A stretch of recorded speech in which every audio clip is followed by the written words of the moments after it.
We eat based on our flavor preferences. It is interesting because taste is so elemental to what we decide to do every single day. Oh, I like this, I like that.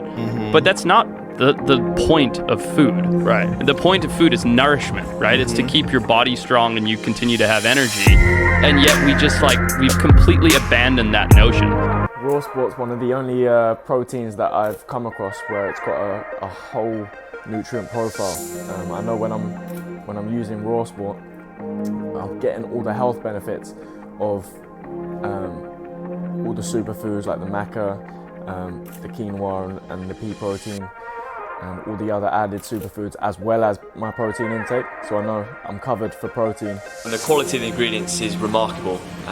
Exactly, you look at the back of the bag and you see the list of ingredients that it gives you in there, and there's not one bad ingredient in there.